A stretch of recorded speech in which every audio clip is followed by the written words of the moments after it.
Assalamualaikum warahmatullahi wabarakatuh. Alhamdulillahirabbil alamin wassalatu wassalamu ala asyrafil anbiya'i wal mursalin sayyidina wa maulana Muhammadin wa ala alihi wa sahbihi ajma'in, amma ba'.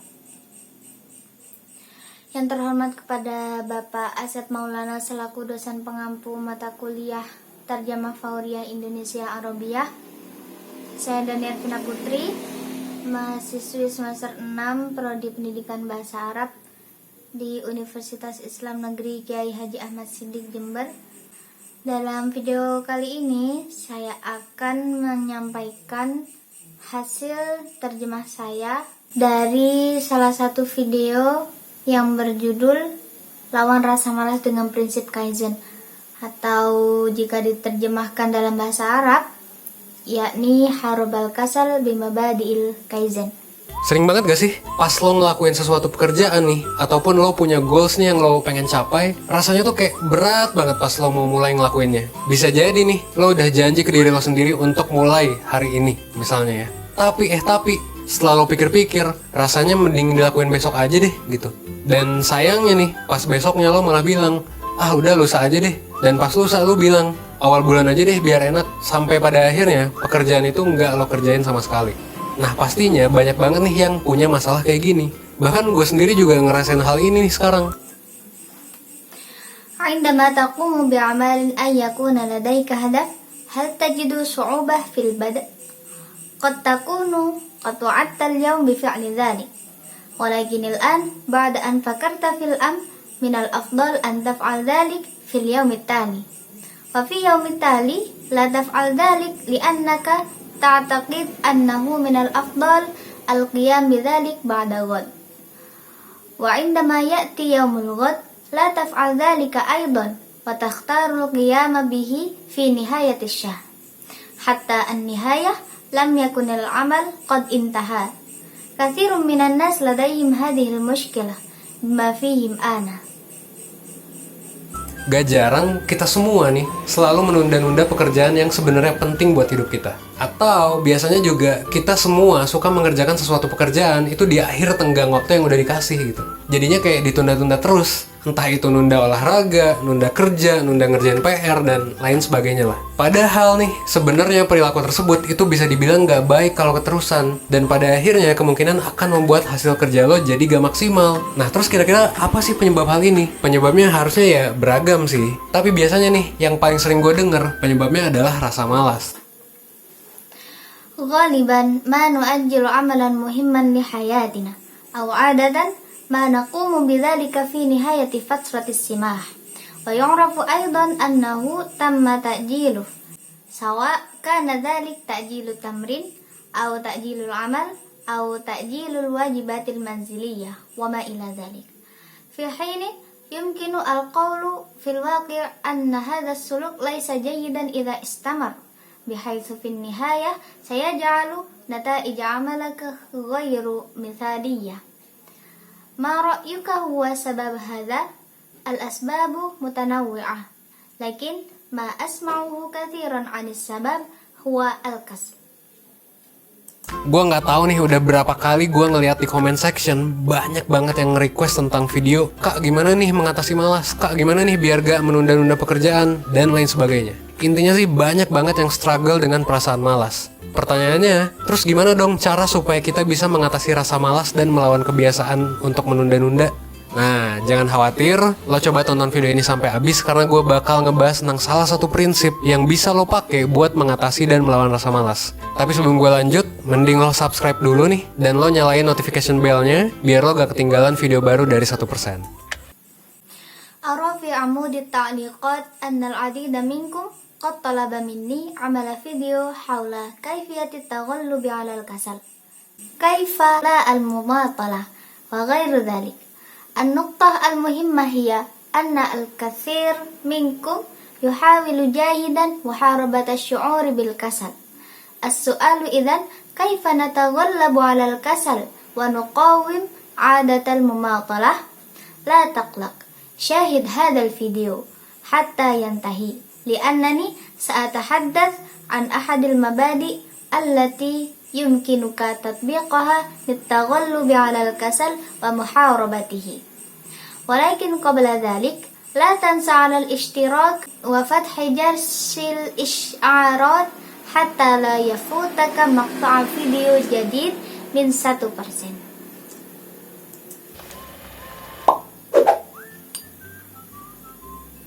Ngomong-ngomong tentang rasa malas, mungkin kita perlu belajar nih dari negara yang kita tahu negara ini tuh anti banget nih sama yang namanya rasa malas. Coba lo tebak negara apa?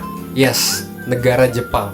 Seperti yang kita tahu, Jepang itu terkenal dengan etos kerjanya yang baik dan orangnya yang disiplin. Tapi pertanyaannya, kok bisa sih sebuah negara bisa punya budaya kayak gitu? Nah, ternyata dari kecil mereka tuh udah dilatih untuk punya prinsip tertentu. Dilatih ngapain? Mereka itu dilatih buat mengulang nih berbagai macam rutinitas kecil yang positif setiap harinya. Dan rutinitas ini akhirnya jadi membudaya dan mereka pakai terus sampai mereka dewasa. Jadinya pas udah gede nih dan udah dewasa, orang-orang Jepang ini jadi pribadi yang disiplin dan gak malas-malesan.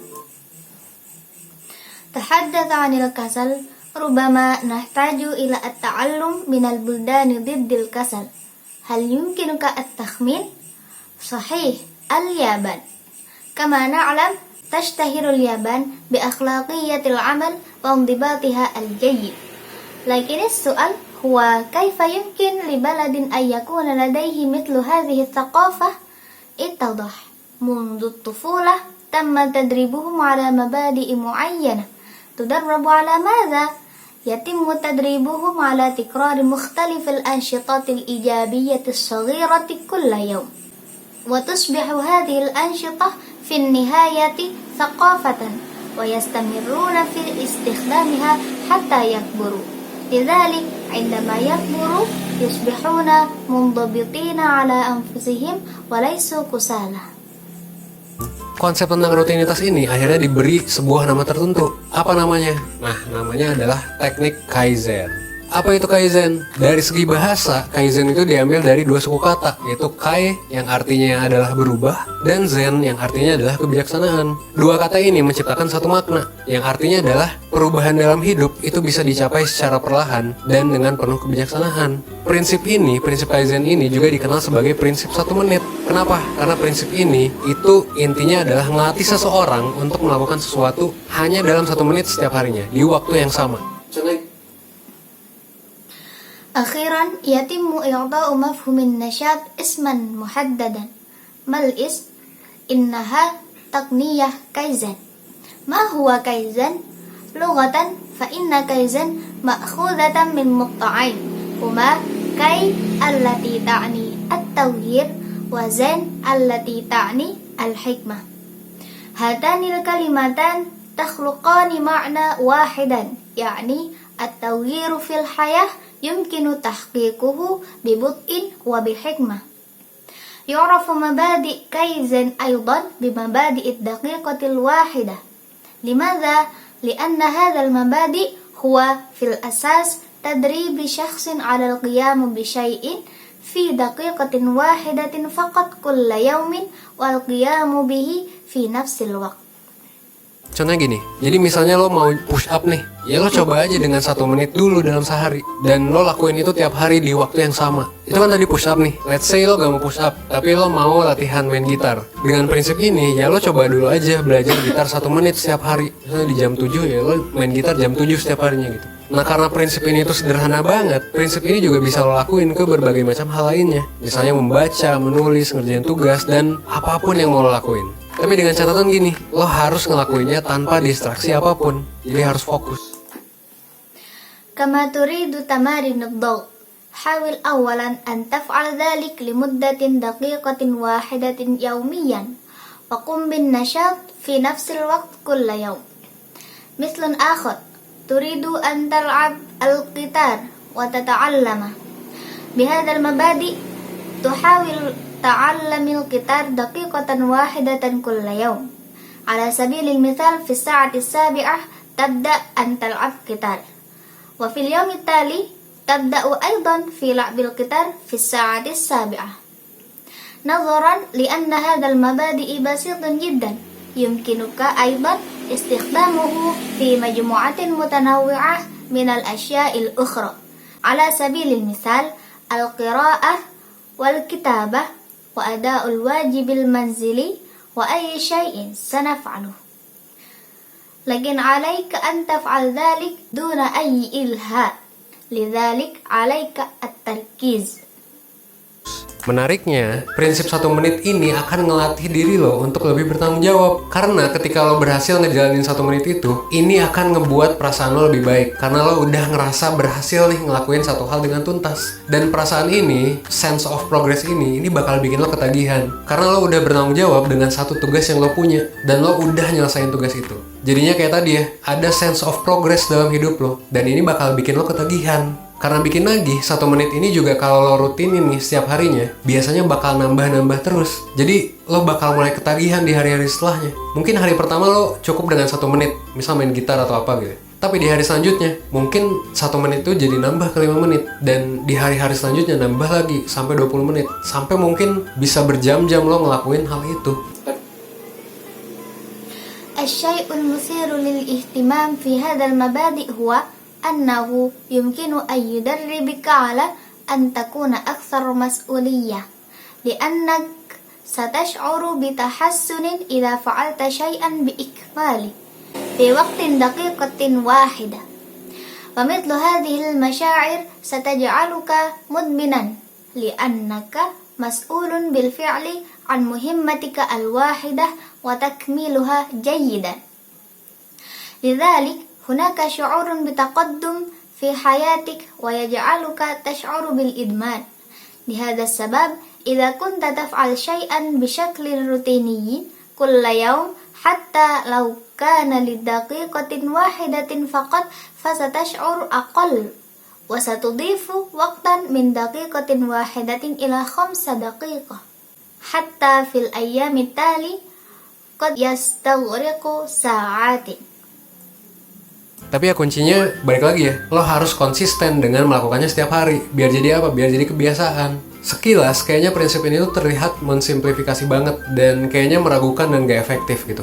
Masa cuma semenit gitu kan? Tapi gini, kalau usaha yang lo lakukan terlalu keras dan mungkin gak rutin, ini kemungkinan bakal ngabisin tenaga lo gitu. Dan bakal buat lo jadi lebih capek. Akhirnya lo jadi males. Dan lama-kelamaan lo bakal ngerasa bosen dan yaudah jadinya gak rutin deh ngerjainnya. Jadi prinsip ini sesuai definisinya ya tadi, perubahan dalam hidup tuh bisa dicapai secara perlahan dan dengan penuh kebijaksanaan. Jadi mendingan dikit-dikit aja dilakuin nih, tapi rutin daripada seabrek-abrek. Dan menariknya juga nih, kalau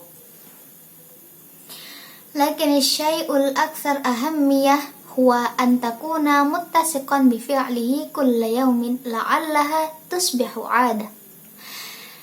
للوهلة الأولى يبدو هذا المبادئ بسيطا جدا ومريبا وغير فعال. هل هي دقيقة فقط؟ ولكن إذا كان الجهد الذي تبذله صعبا للغاية وربما ليس روتينيا فيمكن أنه سيؤدي فقط إلى استنفاذ طاقتك وستشعر بمزيد من التعب حتى النهاية ستشعر بالكسل والملل ولا تفعل ذلك بانتظام. لذلك هذا المبادئ يناسب تعريفه. يمكن تحقيق التغييرات في الحياة ببطء وبحكمة.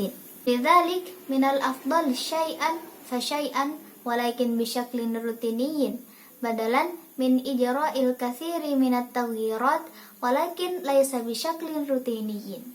Dan menariknya juga nih, kalau lo rutin mempelajari dan mengulang sesuatu ini setiap harinya, lo bakal jadi lebih menguasai juga hal yang lo pelajari. Lo gak bakal mudah lupa nih terhadap hal yang lo pelajari juga. Hal ini pernah diteliti juga sama salah satu psikolog asal Jerman yang bernama Ebbinghaus. Di penelitiannya, dia mempelajari tentang kemampuan mengingat, jadi tentang memori. Dia bilang bahwa kemampuan mengingat seseorang itu bakal menurun drastis kalau cuma dapat informasinya sekali dan seabrek-abrek. Apalagi kalau gak pernah direview dan diulang lagi nih informasinya.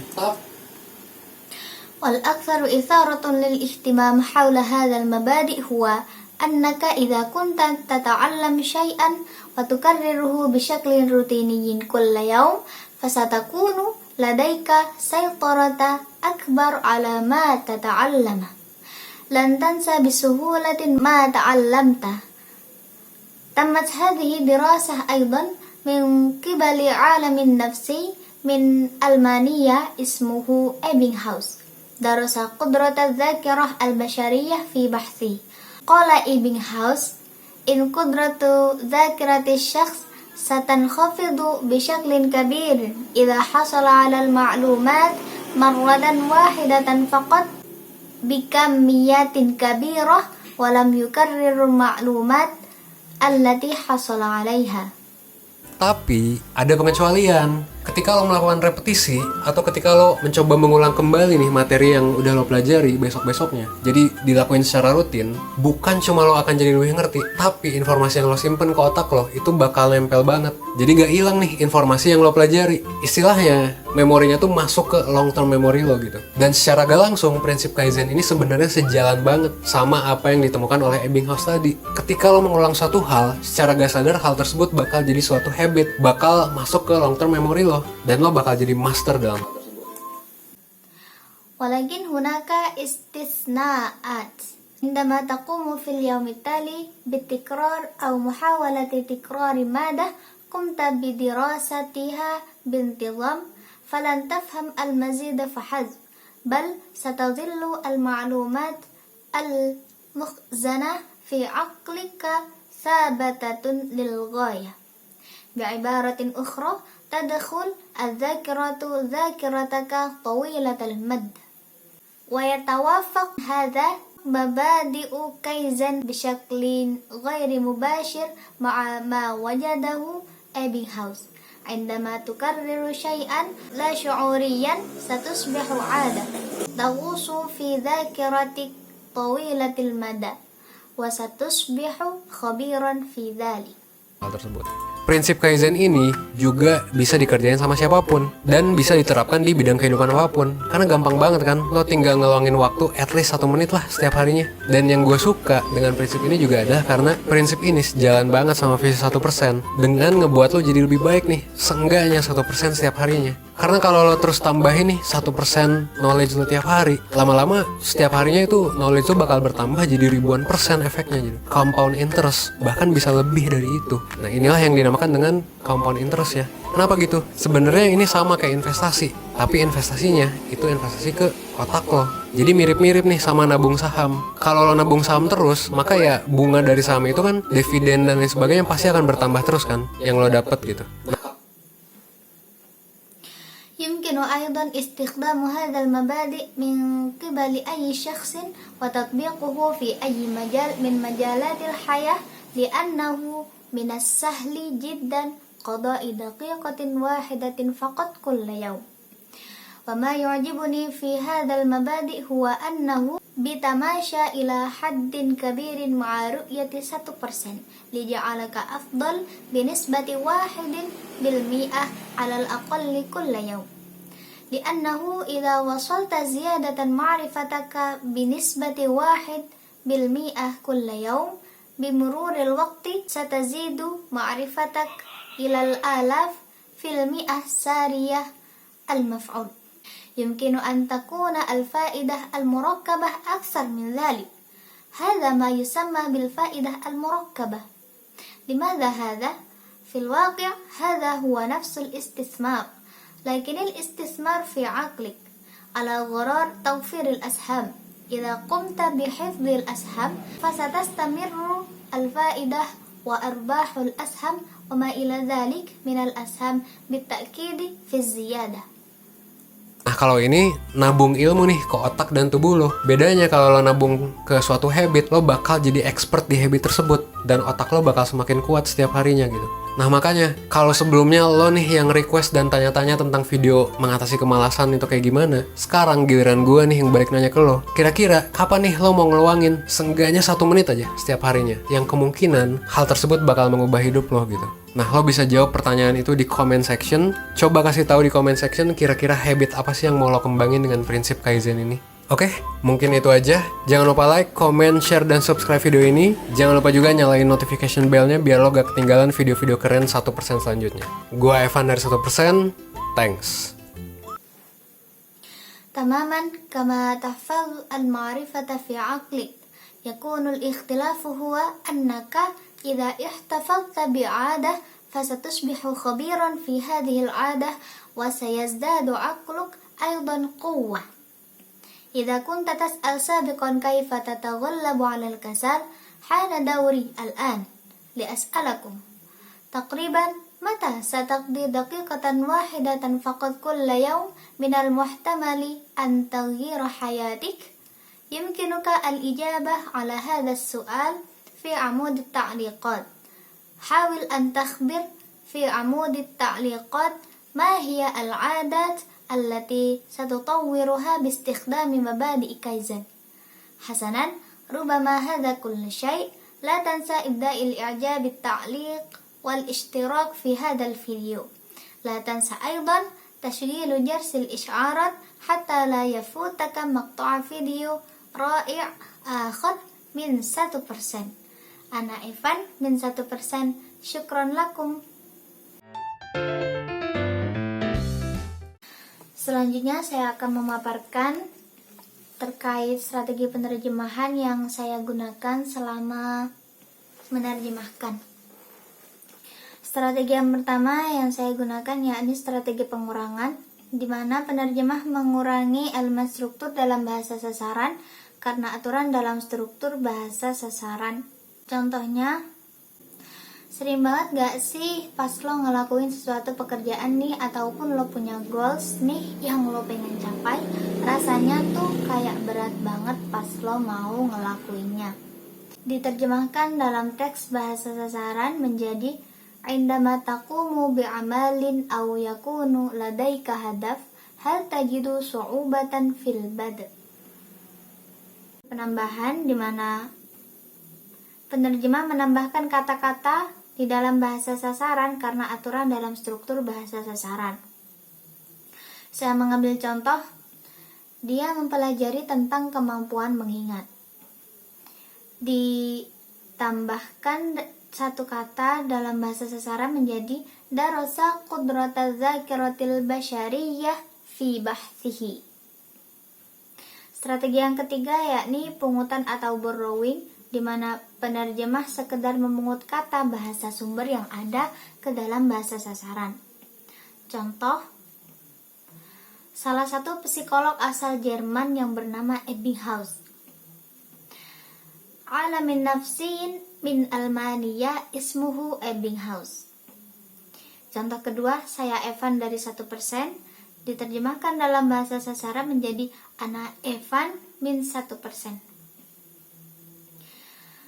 Strategi selanjutnya yang saya gunakan yakni transposisi, di mana penerjemah mengubah struktur asli bahasa sumber di dalam kalimat bahasa sasaran untuk mencapai efek sepadan. Contoh, konsep tentang rutinitas ini akhirnya diberi sebuah nama tertentu. Diterjemahkan dalam bahasa sasaran menjadi akhiran yatimmu i'ta'u mafhumin nasyat isman muhaddadan. Strategi selanjutnya yakni terjemahan resmi, di mana penerjemah memperhatikan pedoman pengarapan nama dan kata asing yang dikeluarkan lembaga resmi dalam menerjemahkan bahasa sumber ke dalam bahasa sasaran. Contoh, yes, negara Jepang, dialihkan ke bahasa sasaran menjadi Sahih al-Yaban. Strategi selanjutnya ini strategi penghapusan. Penerjemah melakukan penghapusan kata atau bagian teks bahasa sumber dalam teks bahasa sasaran. Contoh yang saya ambil, jadinya pas udah gede nih dan udah dewasa, orang-orang Jepang ini jadi pribadi yang disiplin dan enggak males-malesan. Dialihkan ke bahasa sasaran menjadi indama yakburun yusbihuna mundhabitina ala anfusihim walaisu kusala. Strategi selanjutnya yakni strategi transfer. Penerjemah mengalihkan fungsi sintaksis kategori dan kata sarana dari bahasa sumber ke dalam bahasa sasaran karena ada persamaan atau hubungan antara kedua bahasa termasuk kesamaan gramatika. Saya mengambil contoh. Seperti yang kita tahu, Jepang itu terkenal dengan etos kerjanya yang baik dan orangnya yang disiplin. Kama na'lam tashtahirul Yaban bi akhlaqiyatil amal wa indibatiha al-jayyid. Strategi selanjutnya yakni strategi sinonim. Penerjemah menggunakan kata bahasa sasaran yang kurang lebih sama untuk kata-kata bahasa sumber yang bersifat umum karena tidak melakukan penggunaan analisis komponensial. Saya mengambil contoh. Sekilas kayaknya prinsip ini terlihat mensimplifikasi banget. Dialihkan ke bahasa sasaran menjadi yabdu hadzal mabadi basitan jiddan. Itu tadi beberapa strategi yang saya gunakan selama proses penerjemahan. Selanjutnya yakni kosakata baru yang saya temukan selama proses penerjemahan. Yang pertama, prinsip al-mabadi. Malas, al-kasal. Melawan, haraba yuharibu. Sederhana, basitun. Efektif, fi'alun. Menunda, mumatalatun. Perubahan, at-tawjir. Kebijaksanaan, al-hikmah. Mengatasi, at-taghallub. Etos kerja, akhlaqiyatul amal. Disiplin, mundabit. Knowledge, ma'rifatun. Distraksi, ilhaun. Fokus, at-tarkiz. Visi, ru'yatun. Bertanggung jawab, mas'ul. Psikolog, alamun nafsiyun. Repetisi, at-tikrar. Compound interest, al-faidah al-murakkabah. Sense of progress, syu'urun bit-taqaddum. Investasi, al-istithmar. Saham, al-asham. Dividen, arbahul asham. Bunga dalam saham, al-faidah. Ketagihan, idmanun. Kebiasaan, al-adah. Push up, tamarinud dhawti. Konsisten, muttasil. Informasi, al-ma'lumah. Meragukan, muribun. Kesimpulan dari hasil terjemah saya. Yang pertama, عندما تقوم بعمل أو يكون لديك هدف هل تجد صعوبة في البدء؟ قد تكون قد وعدت اليوم بفعل هذا ولكن الآن بعد أن فكرت في الأمر من الأفضل أن تفعل ذلك في يوم التالي وفي يوم التالي لا تفعل ذلك لأنك تعتقد أنه من الأفضل القيام بذلك بعد غد وعندما يأتي يوم الغد لا تفعل ذلك أيضا وتختار القيام به في نهاية الشهر حتى النهاية لم يكن العمل قد انتهى. كثير من الناس لديهم هذه المشكلة. نحتاج إلى التعلم من البلدان ضد الكسل. اليابان تشتهر اليابان بأخلاقية العمل وانضباطها الجيد، لكن السؤال هو كيف يمكن لبلد أن يكون لديه مثل هذه الثقافة؟ اتضح منذ الطفولة تم تدريبهم على مبادئ معينة يتم تدريبهم على تكرار مختلف الأنشطة الإيجابية الصغيرة كل يوم فتصبح هذه الأنشطة في النهاية ثقافة ويستمرون في استخدامها حتى يكبروا. لذلك عندما يكبرون يصبحون منضبطين على أنفسهم وليسوا كسالى. ما هو كايزن؟ لغة فإن كايزن مأخوذة من مقطعين هما كاي التي تعني التوجيه وزن التي تعني الحكمة. هاتان الكلمتان تخلقان معنى واحدا يعني التغيير في الحياة يمكن تحقيقه ببطء وبحكمة. يعرف مبادئ كايزن أيضا بمبادئ الدقيقة الواحدة. لماذا؟ لأن هذا المبادئ هو في الأساس تدريب الشخص على القيام بشيء ما في دقيقة واحدة فقط كل يوم والقيام به في نفس الوقت. تمت هذه دراسة أيضا من قبل عالم النفس من ألمانية اسمه إبينغهاوس. درس قدرة الذاكرة البشرية في بحثه. قال إبينغهاوس إن قدرة ذاكرة الشخص ستنخفض بشكل كبير إذا حصل على المعلومات مرة واحدة فقط بكمية كبيرة ولم يكرر المعلومات التي حصل عليها، ولكن عندما تقوم في اليوم التالي بالتكرار أو محاولة تكرار مادة قمت بدراستها بانتظام، فلن تفهم المزيد فحسب، بل ستظل المعلومات المخزنة في عقلك ثباتة للغاية. ويتوافق مبادئ كايزن هذا بشكل غير مباشر مع ما وجده إيبنهاوس. عندما تكرر شيئا لا شعوريا ستصبح عادة تغوص في ذاكرتك طويلة المدى، وستصبح خبيرا في ذلك. Demikian presentasi dari saya. Semoga bermanfaat dan mohon maaf apabila ada kesalahan. Terima kasih. Wassalamualaikum warahmatullahi wabarakatuh.